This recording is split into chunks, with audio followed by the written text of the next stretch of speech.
27, 26, 25. I'm kidding. We're already live. There's no welcome to the show, Christine.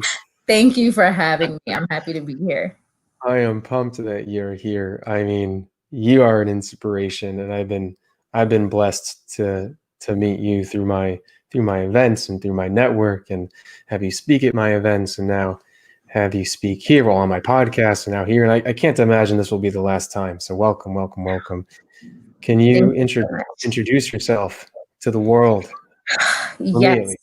yes. So my name is Christine Jon'el. I don't know if I have an official title. I am just a woman who has overcome so many things since I'm 28 now, for all of my life, who is just trying to give back and share some inspiration.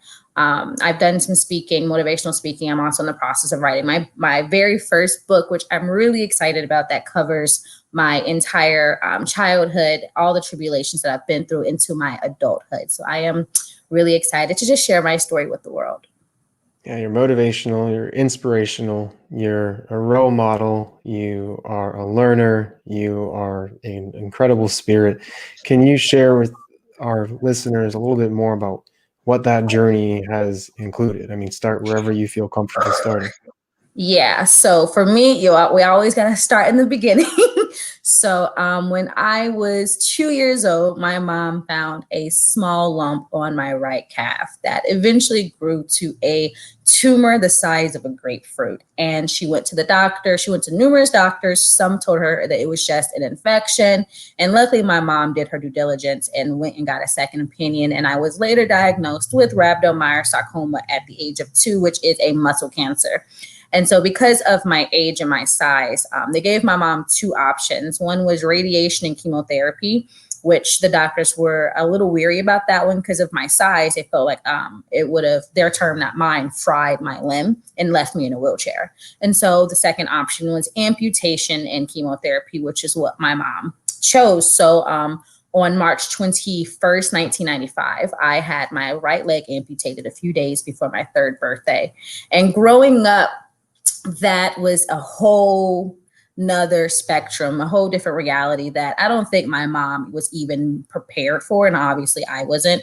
I had a lot of trials and tribulations during school. I was very heavily bullied, heavily misunderstood, not just by the kids, but even teachers and adults would just be mean to me just because no one understood me.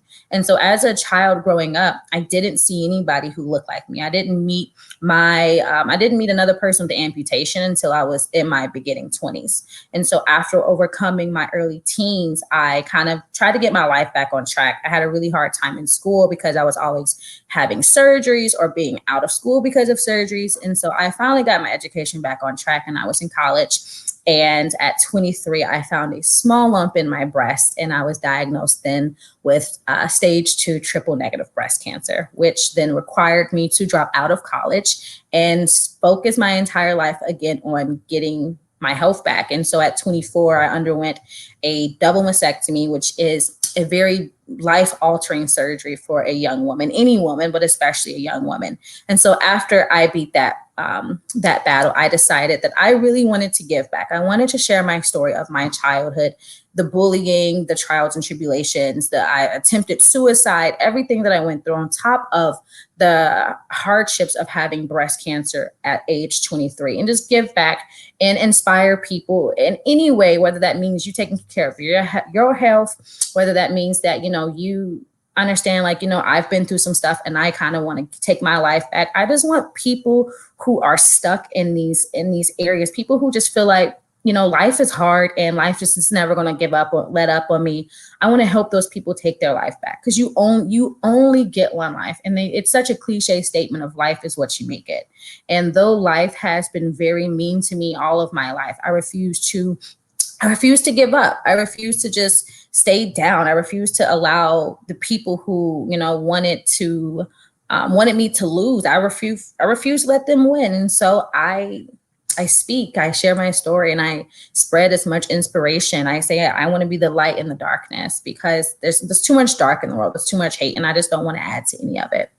And I thank you for sharing all of that. And every time you tell that story, I just feel it sink in, and and it's so impactful without even having to be a part of it. Just the heaviness, I think, and the way and the lightness in which you are able to speak to it. And I remember when we would have initial conversations, I'd say, "So who do you want to speak to?" And you would say, "The world." Mm-hmm. And you relate, I think, to so many different types of people. There's amputation, there's different types of cancer, there's abuse and bullying. I know, your mindset in terms of self-diagnosis, right? And not letting medical Mm-hmm. practitioners hold you back from what you think is wrong, right? So personal Absolutely. empowerment. Mm-hmm. And I think it's incredible to see where you've come and now where you are and how you're bringing that light to the world. And so I'd like to hear more about what you mentioned in terms of your book. And I know that there were a bunch of speaking engagements planned for this year, and then COVID hit. And so we're here to talk about opportunity, right? Creating opportunity from uncertainty or from loss. And so please share, what you're up to and what's next. Yes. So I have not publicly announced the title of my book, but I will share it here with Ben and all of you guys listening because I just love Ben. So the title of my book is The Misunderstandings of Me. And so growing up, I was very much misunderstood. In my home life, in my school life, and even in health, every aspect I was misunderstood. And so the book talks about my life pre-cancer at the age of 2, having cancer at age of 2, and then how being an amputee truly affected my upbringing, and how it affected my development, how it affected my social skills. Talks about, one of the very first chapters of the book, you're learning about how a teacher was randomly just mean to me. And that's what a lot of it is a lot of people just didn't understand me and they didn't know how to treat me. And the unfortunate truth is when you don't know something, if you don't know something about it, a lot of people just like, I'm just not going to deal with it. I'm going to push it away. I don't want to be bothered. And so it's just about how I overcame that and also how I survived. It talks about so many more things. You listed so many things that I've been through. And the fortunate truth is I've been through even more than that.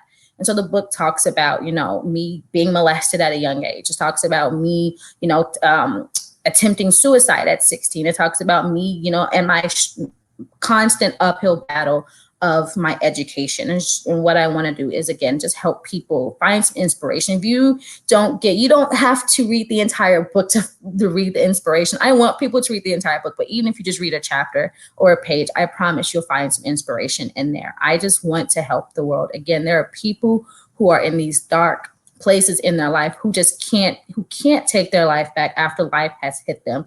And I just want people to understand that there is life afterwards. There is life after these battles. There is life after hardships. And it is up to you to take your life back, because life won't give it to you. And if you allow life to keep you down there, life is going to continue to beat you down.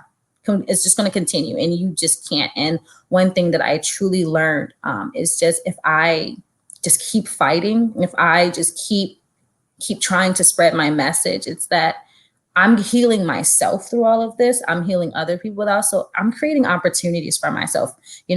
I met you through networking, and look where we are today. You said it yourself. I've done speeches with you. I've been on your podcast, just all being able to share my story. And I've been able to do that because I allowed myself to be open and vulnerable with you guys, because I want you guys to understand like my story and my passion behind my story. On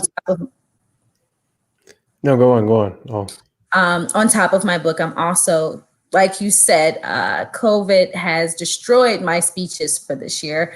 I had a bunch lined up and all of them got canceled thanks to COVID, but we got to keep safe. So I understand that. So I'm actually in the process of launching my own YouTube channel that talks about my life. Not even just the sadness, but I'm a very bubbly girl who loves living life. And I want people to see me living life and seeing that, yes, she has one leg. Yes, she has no breast, but you can't tell because she's jumping out of airplanes and she's going rollerblading and she's doing everything that people told her she couldn't do, because that's what she wants to do. And it's her life and she's going to live how she chooses to.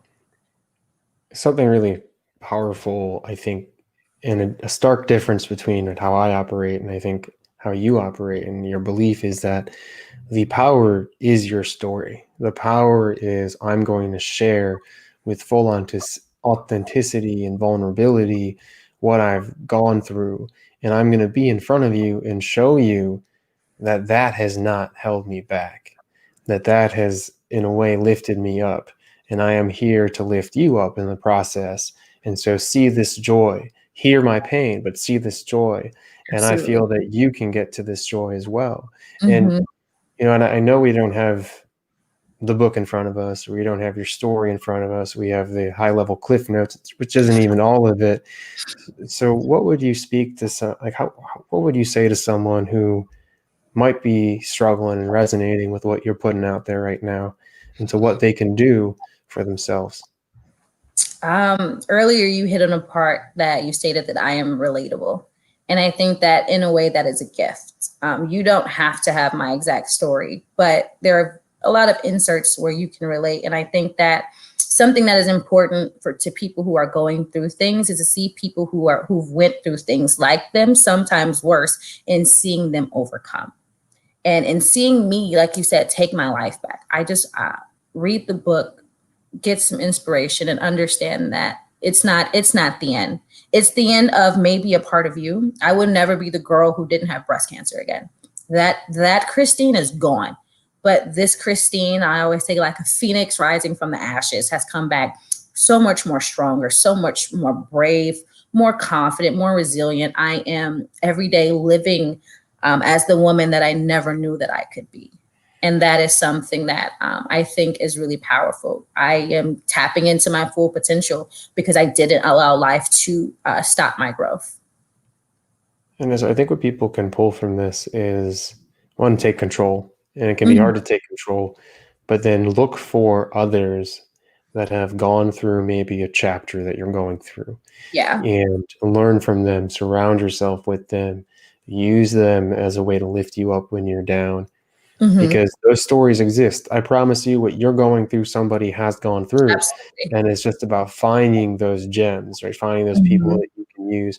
And there are like immerman angels, right? I think we connected in that regard, in terms of Yes. there are places where these types of people live, that go through certain types of struggles and fights and Absolutely. survive and win. And so find those groups, right? And find those people, and to be able to see their joy and realize that it's possible. Because I think Absolutely. so often we go through struggles, and all we know is our struggle and our pain. And so we think that's all that exists for us. And so if we can look around us and see that well, there's something else here, Hmm. that can just be the bright shining star that we can follow, the light at the end of the tunnel, so to speak. Absolutely. Yeah. And I think another aspect, someone actually had pointed this out to me, that you can, in my story, you kind of learn about, it sounds really strange, but you kind of learn about forgiveness, forgiving people, forgiving life, and forgiving yourself. Because it's really hard to move forward when you're still holding all of this resentment. And I know that that sounds really strange to say, but I don't know if I could have became who I am today if I didn't let go of the people who hurt me and forgive them. I don't know if I could honestly write this book if it wasn't for the fact that I know that I forgave these people. The book is really hard for me to write because I find myself crying so much writing it, because it's stuff that in my memory suppressed, but I'm able to revisit it because I forgave the people who put me in those situations. And I forgave life. I forgave life for making it hard for me since age of 2. And because, there's power in forgiveness. You take so much control back by just forgiving life. And you don't have to forgive a single person, but even forgiving yourself for being sad, forgiving yourself for feeling this way. Forgiveness, just everybody deserves forgiveness, including, again, yourself. I forgive myself for putting myself in situations that I probably could have avoided. But it's so needed in growth, because you can't grow if you still harbor feelings toward Mhm. yourself for life. And from what I'm hearing in what you're saying, that forgiveness is important, but forgiveness doesn't really take away the pain. Mm-mm. Like, if the pain's going to be there, and until the only thing really to take away, I don't think pain goes away. It's more so Yeah. you take control of the pain, Mm-hmm. and then you just get older. So the pain itself becomes less Mm-hmm. memorable. Yeah. And can you Pain's speak always to forgiveness more? Like, how do you give forgiveness to something so, I guess, negative or impactful, or I mean, it led you here, so I can't say all negative, but something that maybe most people would say, how do you forgive that? In my eyes, in forgiving, I really do throw a lot to life, because I don't like to pinpick a certain person who put me through things. I always say that life has been hard on me, and I forgave life for, I didn't need cancer twice. But I understood that for some reason I had to undergo it, and a part of my life was stolen. A part of me was stolen, a part of me that I'll never get back. And like you said, the pain is always there. I find myself on days where I feel sad. I feel sad because I can't be, to an extent, your typical status quo 28-year-old woman, because I have a leg missing, because I have to go to the 10 doctor's appointments a year. However, I can't be mad. I can't be mad, walking around mad all the time and holding that in. Like, I'm so mad I had cancer. I didn't deserve it. And by me allowing to forgive it and just let it go, to an extent, let it go, I've just been able to heal. And the pain is very much still there, but the pain is not as excruciating. It's not as painful. It's not as sharp as it was when I was walking around just mad at the world because the world was mean to me. Something came up for me when you were speaking, and it was, this concept of every one of us is unique. And at least in my own pursuits of business and such, I look at people that maybe have a certain level of success, and at times, especially in low moments, comparing myself to those individuals and realizing that, wait, why would I want to be them? If I'm unique, why would I want to be them? Why wouldn't I want to be me? Mm-hmm. And how do I leverage that uniqueness and love that uniqueness and value that uniqueness despite the story, right? Because I guess in light of the story, because the story is why I'm unique. Mm-hmm. Absolutely. Story is what makes me unique. Yeah. Just sitting in it for a second. Okay. What else is top of mind, Christine? If people are listening right now, what are some last words that we can leave them with in regards to taking control and creating opportunity? Or I like this one better.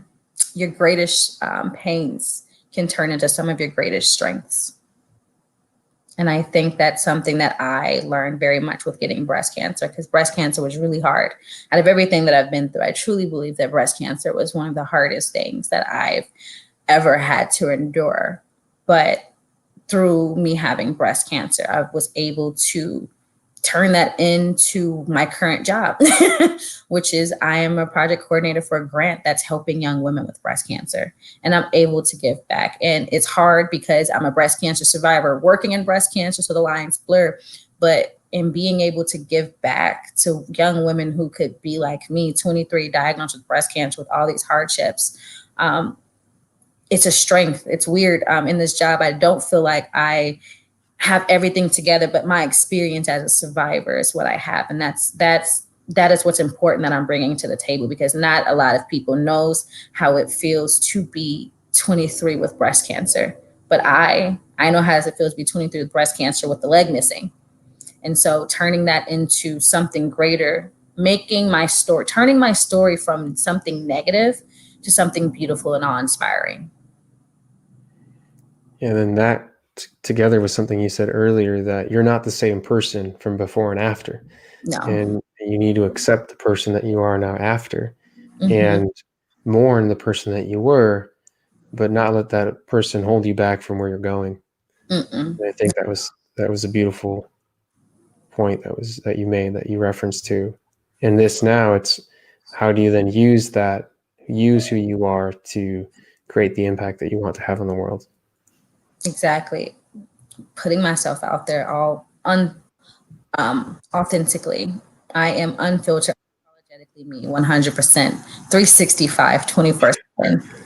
And I can truly say that I love myself. I love my story, the bad, the good, the ugly. I love it all, because if it wasn't for me, it wasn't for that part of my story, I wouldn't be Christine Jon'el.